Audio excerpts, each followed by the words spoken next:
Bueno, aquí hay muchas cosas al mismo tiempo, la cuestión de orden público, la cuestión administrativa, la cuestión terrorista en su caso, si se puede hablar de grupos en el caso de este tipo de terrorismo, y de todo eso iremos hablando a lo largo del programa de hoy, sin ninguna duda. Antes, Rubén Pulido, muy buenas noches, ¿cómo estás? Muy buenas noches. Me da mucha pereza saludarte hoy diciendo, ya lo habías avisado tú. Pero bueno, al final, estas cosas, cuando no controlas a quién entra, es inevitable que pasen, imagino.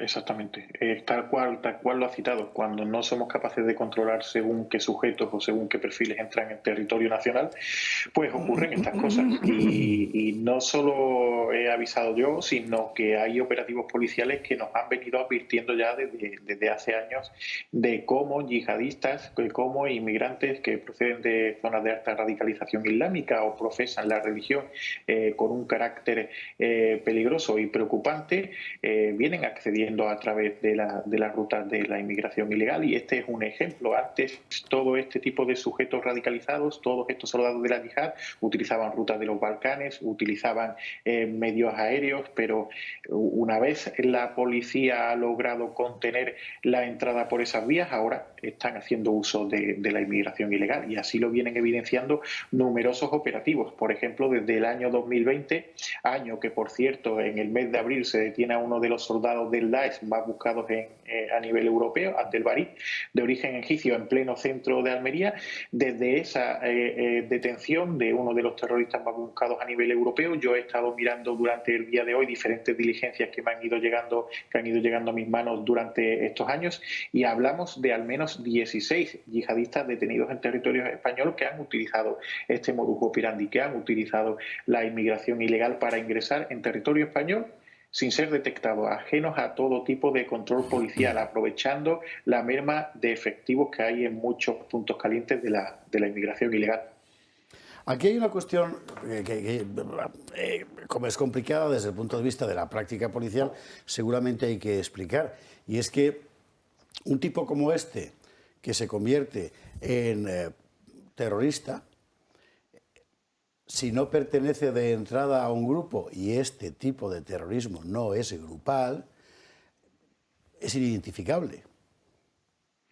Claro, es que nos encontramos ahora ante los llamados lobos solitarios, pero a ver, yo creo que sí que hay indicios más que suficientes como para alertar o para que la policía tenga monitorizados ciertos sujetos que por según qué pautas o según qué comportamientos pueden caer en esas redes de radicalización islámica o en esa radicalización a motu propio por parte del sujeto. Con esto me refiero a que yo no contemplo que todo esto sea casual, no contemplo que sea casual que un lobo solitario atente en una estación de París hace semana y media. Para mí no es casual que en el día de ayer también, por la tarde, en Alemania, en un tren que iba de Kiel a Hamburgo, otro lobo solitario termina apuñalando también a personas indiscriminadamente, y que luego ocurriese también aquí en España. Aquí hay un líder que está detrás de todo esto, es alguien que ha dado instrucciones de que estos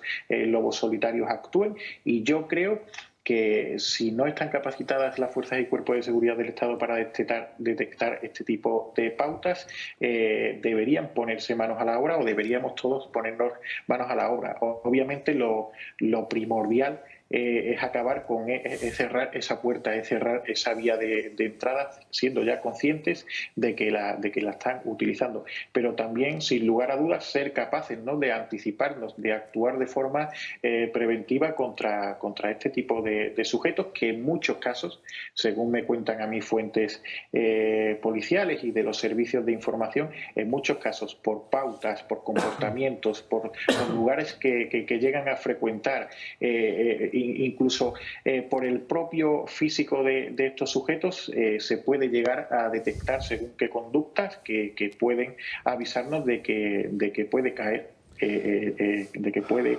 cometer un hecho de estas características. Oye, la semana que viene es la cumbre hispano-marroquí, ¿no? Exactamente, no sé esto cómo va a afectar a esa cumbre hispano-marroquí, porque yo no sé si lo recuerdas, hace años, hace un par de años, y si no hace un par de años lo va a hacer muy pronto, lo que ocurrió en Murcia, en Torre Pacheco, que Sí, también señor.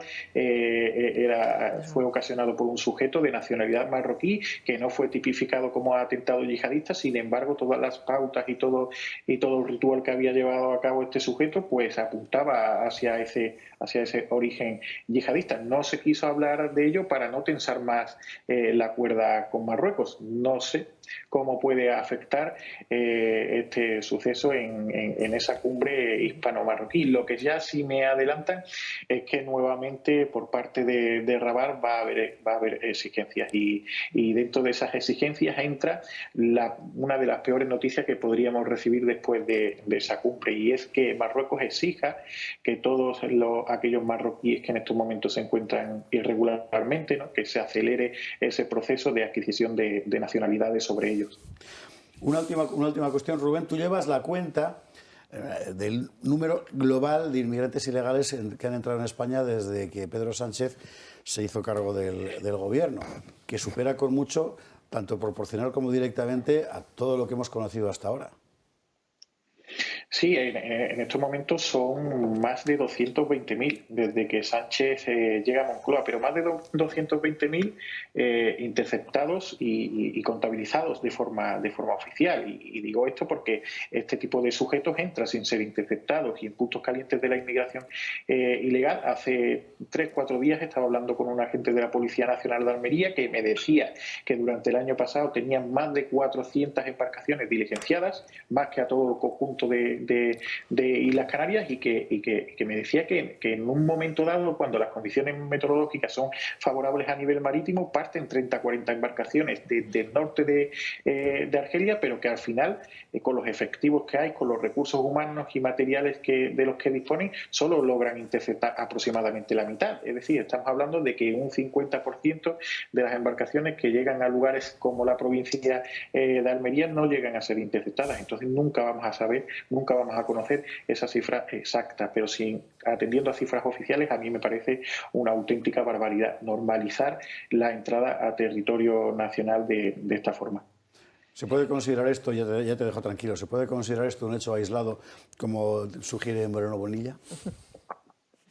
No se puede considerar un hecho aislado porque es que esto que ha sucedido no es nada comparado para lo que podía suceder. Hablaba de ese terrorista, de ese soldado del Daesh detenido en abril del 2020 en Almería, pero es que en octubre del 2020 se detienen a otros yihadistas en Mogán y en Melilla. Luego, en enero del 2021, hay más detenciones de yihadistas en Barcelona que estaban preparados para atentar inminentemente. Y no olvidemos la operación Arbat de octubre del año 2021, que se detienen a 5 yihadistas de nacionalidad argelina en Madrid y Barcelona, pertenecientes a la célula de Yunus al-Khalifa, que ya habían comprado lo último para cometer el atentado yihadista. Es decir, no se puede tipificar como un hecho aislado.